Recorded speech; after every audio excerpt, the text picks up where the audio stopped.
Yeah, I think he got a fight for the belt for sure. He is? Yeah. All right. So jumping you in line then. Just dropping his 145. But do you think the UFC gonna give him the title fight? I think he gave the he left 145 because of that. Because they said, okay, we're gonna give you title fight. Arman Tsarukyan takes aim at Islam Makhachev, accusing him of carefully avoiding dangerous opponents like Ilia Topuria. Islam doesn't want to fight him because if he wins him, people are gonna say, okay, you again beat 145 fighters and he's not #1 contender. If Islam beats me, and then I think he's done with this division. He beat everybody. Just he gotta beat me, and then people can say that. Arman Tsarukyan has stirred the pot in the UFC lightweight division, accusing reigning champion Islam Makhachev of steering clear of serious threats, especially former featherweight champion Ilia Topuria. In a bold move that instantly drew attention from fans and fighters alike, Tsarukyan reignited his rivalry with Makhachev, hinting that the Dagestani champion is actively avoiding matchups that could tarnish his legacy. In Tsarukyan's view, Makhachev's reluctance to face Topuria is not just strategic, it's about optics, about preserving a record by sidestepping dangerous opponents who don't fit the narrative of his dominance. Ilia Topuria said he may be done at featherweight and he wants to move up to lightweight. What do you think of that? I'm happy because new name in our division, and he's tough. He's a champ in 145, and it's always good when you get new name in your division, and especially like Ilia Topuria. Would you have any issues fighting him? I mean, it's a business, of course. If I'm gonna be a champ and he wants to fight for the belt, of course I'll fight. For me, to be honest, doesn't matter. I just focus on Islam right now, and then we will talk about all fights. Tsarukyan made these comments during a recent appearance on the Jackson podcast, where he dissected the current state of the lightweight title picture. He argued that Topuria's sudden move to lightweight was not random, but a direct result of behind-the-scenes promises of a title shot. According to him, Topuria's camp likely received verbal assurance that if he vacated his featherweight title, he would be granted an immediate opportunity to compete for the lightweight crown. This, Tsarukyan believes, put Makhachev in a tricky position, one where winning wouldn't boost his reputation much, but losing would seriously damage it. Islam doesn't want to fight him because if he wins him, people are gonna say, okay, you again beat 145 fighters and he's not #1 contender. If Islam beats me, and then I think he's done with this division. In Tsarukyan's eyes, even if Makhachev defeats Topuria, the win wouldn't silence critics. The champion, he argued, would again be accused of beating someone undersized and unproven at lightweight. Tsarukyan believes that Makhachev's true final test isn't Topuria, it's himself. He claimed that once Makhachev beats him, there would be no questions left, and the Dagestani could walk away from the division having proven everything there is to prove. Ironically, Tsarukyan was previously scheduled to fight Makhachev at UFC 311, but had to pull out at the last moment due to a back injury. The UFC has shown little interest in rebooking that bout right away, which leaves Tsarukyan in limbo, while other contenders wait to see how the title fight picture evolves. If Islam and Ilia fought for the title, how do you see that one playing out? It's a tough fight. Ilia, better striking, good boxing. He never fought with guys who can wrestle very well like Islam, so we'll say it's a 50-50 fight. Do you think they're going to give Ilia the opportunity to fight Islam for the title if it's not you? I think so. I'm open for everybody from top 5. Meanwhile, the man at the center of this storm, Ilia Topuria, is moving quietly but confidently. After vacating his featherweight belt, the undefeated Spanish-Georgian fighter began preparing for a new chapter at 155 pounds. With a simple tweet, the camp has begun, Topuria reignited speculation that a showdown with Makhachev is on the horizon, possibly as soon as UFC 317 during International Fight Week in Las Vegas. Though nothing has been officially confirmed, UFC insiders suggest that he will compete for the lightweight title at that event, with Islam Makhachev or Charles Oliveira as the most likely opponents. Well, we know one thing, camp has begun. All you got to do is Google the name Ilia Topuria. It's all over the internet, it's all over Twitter, it's everywhere. Camp has begun, and according to a respected journalist, Alvaro Colmenero, Ilia Topuria will be fighting at International Fight Week for a title, I am told, okay? For a title Who's that going to be against? Islam Makhachev, of course, okay? Is he going to be for the BMF? No, because that's Max Holloway. And even though he knocked out Max Holloway, he's not the BMF champ. Topuria, who last fought at lightweight in 2022 with a second-round knockout of Jai Herbert, has maintained his composure amid the mounting pressure and debate. In a detailed appearance on the Joe Rogan Experience, he laid out his plans with clarity and confidence. He said his featherweight journey had run its course. He had achieved all he could in that division, and it was time to challenge himself further. The intense weight cuts had drained him physically and mentally, and the move to lightweight, he explained, had revived his body and spirit. Now walking around at a healthy 80 kilograms, Topuria said he feels faster, stronger, and more explosive than ever. You know, something similar happened to me also. I started fighting in the bantamweight division. Really? Yeah. Before the UFC, like in Cage Warriors, when I was fighting in the Cage Warriors, I actually missed the weight also when I was fighting for the belt. I was fighting at that time in the bantamweight division. Then I kept fighting in the featherweight, and now I'm in the lightweight. I hope I don't end up fighting in the welterweight. When actually I started with the MMA, I was like recording myself all the sparrings. And after that, I was rewatching my sparring. I was like, will I pay my money to watch this?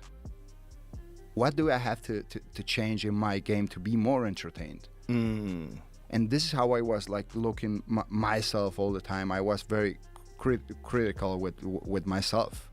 And this is how I develop. And all the time I go inside the octagon, I don't go there just to win. You know what I mean? I want everyone to be like, wow, what he just did, how he did it. He was the greatest of all time, and he made him look easy. Yeah. This is what I want. I want to change the game, you know, the people I want you to say, your friend, watch this guy and learn something. You are going to see me at 155 that I'm going to touch someone and I'm going to take his lights out. Even if I don't need to touch his chin. I just touch his head and it will explode. I feel so powerful at that weight class, so powerful, so stable in the ground. Like, do you want to wrestle? Let's wrestle, no problem. And I have the gas tank for 5 days, not 5 rounds. While fans and media outlets speculate about his next move, Topuria remains laser-focused. He made it clear that his target is Makhachev, not just any contender. Despite Oliveira's name being floated as a potential opponent, Topuria has little interest. He's willing to wait for the right fight, even if it means sitting out until the UFC has no choice but to grant him the opportunity. In his mind, the fight with Makhachev is inevitable, only a matter of timing. Anyways, if they give me the fight with Charles, it's going to be a good one. Also. That's a great fight too. That's a great fight too. There's a lot of guys in that division. Yeah. You know, there's a lot of good fights for you at 155 pounds. Do you have a timeline of when you would like to fight at 155? I would like to fight with Islam, that's for sure. I would like to fight him. But if they don't give you that fight, if they give you like a #1 contender fight, when would you like to fight next? I wouldn't fight for a #1 contender really? Fight. No. You only want to fight for the title? Yeah, of course. Really? Okay. Of course. I understand. That makes sense to me. Look, also, it's the most marketable fight. Everybody else is lost to him, right? I don't care if Islam decides that he doesn't want to fight me. I don't care. I said till you're going to have to fight me. Okay? You say that you are the world champion, you're going to keep dominating the division, all that.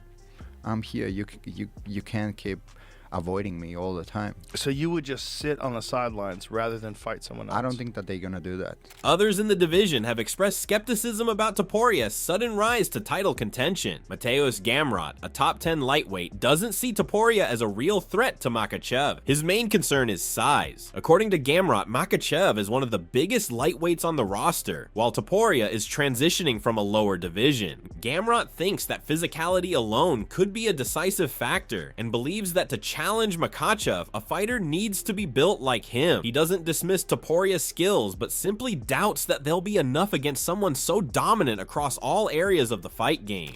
For me, interesting fight, but but I don't know. Topuria is small guy. Islam is really big guy, and I don't think that Topuria has changed against him. You know, like.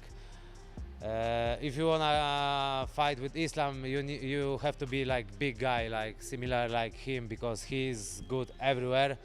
But if your body is smaller than him, so you don't have chance for sure. Gamrot's sentiment is echoed by others, including former UFC champions and analysts. Daniel Cormier noted that while Topuria's undefeated run is impressive, moving up and immediately challenging for gold is a tall order. He pointed out that even if Topuria manages to pull off the upset, critics might still question the legitimacy of his reign due to the lack of proven lightweight wins. Cormier believes this is the root of the resistance to Topuria's title shot. Legitimacy in a new division can't be handed out, it has to be earned. Ilia Topuria is a cool guy, but I kind of disagree. I know for sure Islam Makhachev is not afraid of him. I'll tell you this, as a person that's a friend of Islam, a person that's known Islam for years and years and years, he's not afraid of him. So while Ilia Topuria may strike some fear in most, or some, Islam's not afraid of him. And honestly, I'll be honest with you, like, neither is Justin Gaethje, neither is Charles Oliveira, neither is Dustin Poirier or Michael Chandler. Those guys aren't afraid of each other. They're fighters.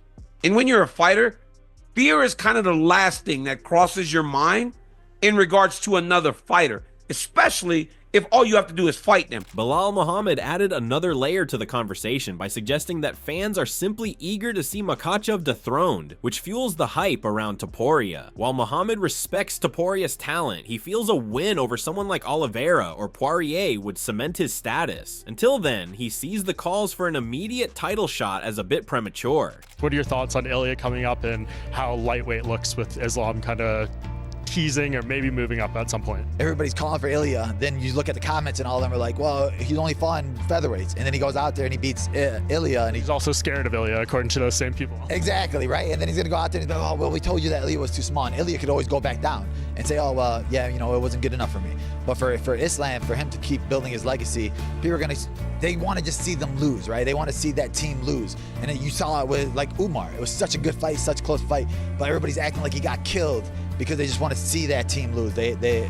People hate greatness. People hate success, and they'd rather see you fail. But for Islam, they don't really care about that. They don't hear that noise. I think if Ilia goes out there and he fights like a Charles or even a DDP and he gets a win, there's no denying it, right? You have to get the title shot. Interestingly, Makhachev and his mentor, Khabib Nurmagomedov, reportedly agree with that line of thinking. They would prefer to see Topuria earn his shot by defeating a top-ranked lightweight first. But Topuria isn't interested in detours. He believes he's ready now, and his camp is proceeding with preparations as if the title fight is already booked. He even hinted on the Joe Rogan podcast that if Makhachev tries to move up to welterweight, where his teammate Belal Muhammad is champion, it shouldn't prevent the lightweight title from being defended. Topuria sees the sport as business, not friendship, and believes all champions should be held to that standard. Fine, this is why I won't fight Did this he guy. told you something about me?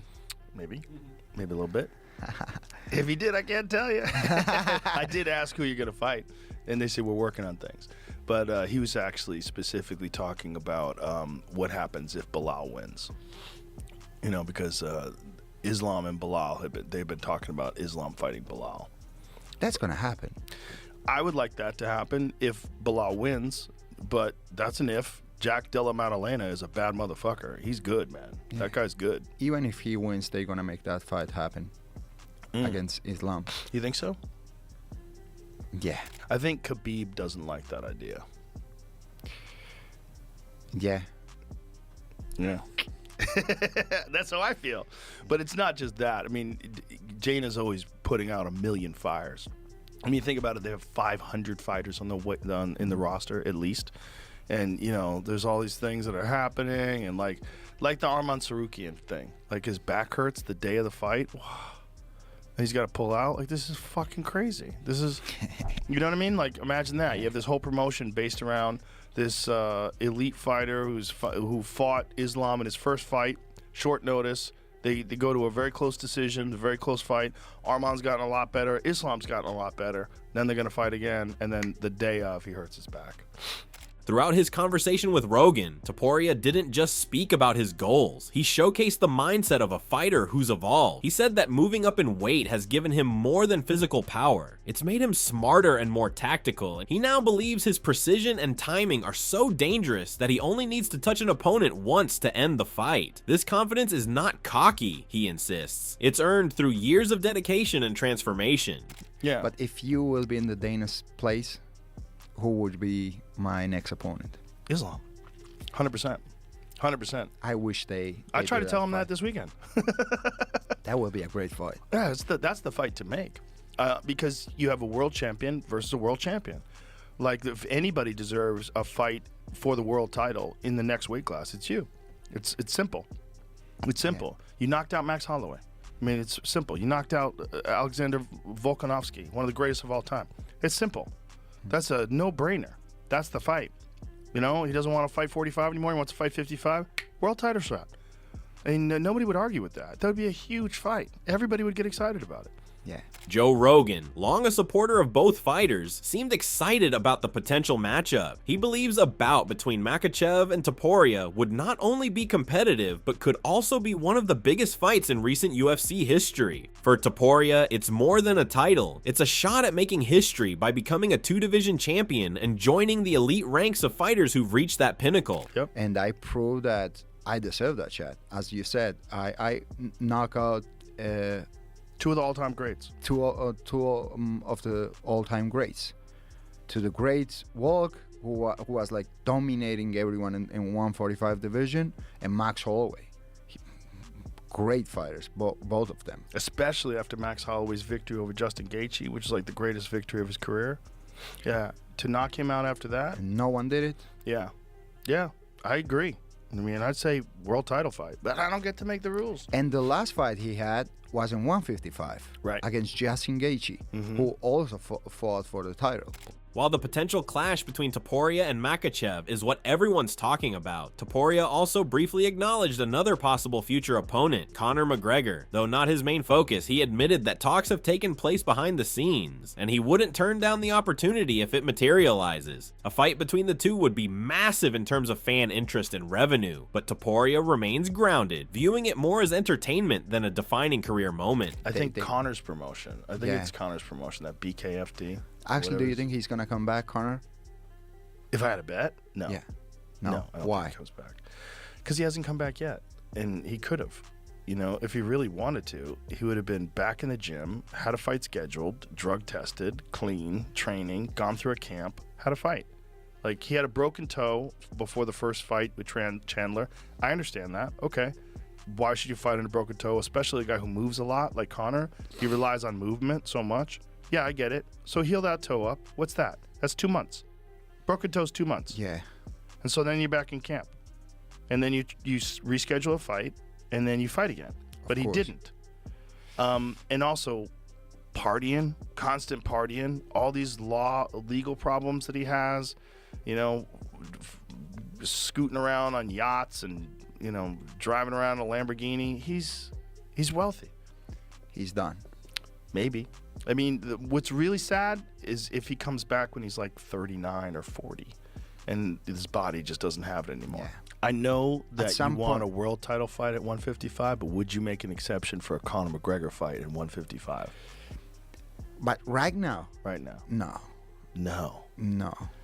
Good for you. Do you think it's going to be excited if I beat Islam and then I give the chance to Conor? No, I mean like right now, before Islam. Like if the UFC calls you up and says, I know you want a world title fight. We guarantee you a world title fight after this. Actually, we had that talks a little Really? bit. Yeah, but yeah, I don't know. What was that talk? Tell me what that talk was like. No. Come on. After this one, I know I'm going to get some calls.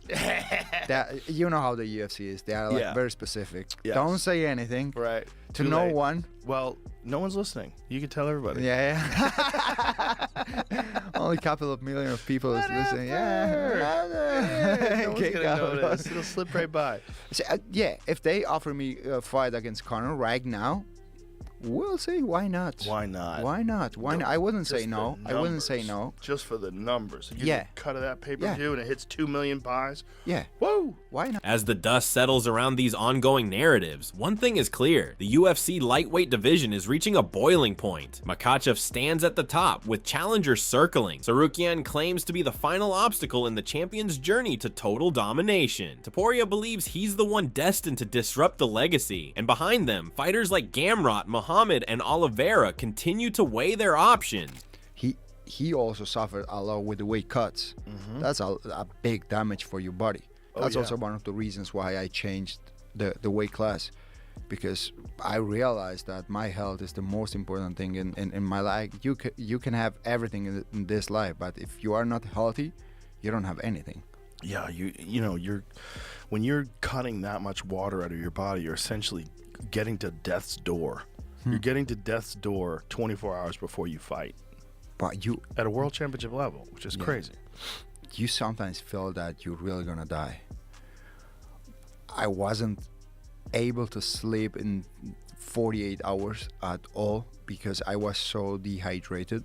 With UFC 317 fast approaching and whispers of a blockbuster main event growing louder, fans are holding their breath. Whether it's Makhachev versus Topuria or another twist in the tale, the next chapter in the lightweight division promises firework. Do let us know in the comment section below. If you enjoyed this video, make sure to subscribe and check out some of our other videos on the screen right now.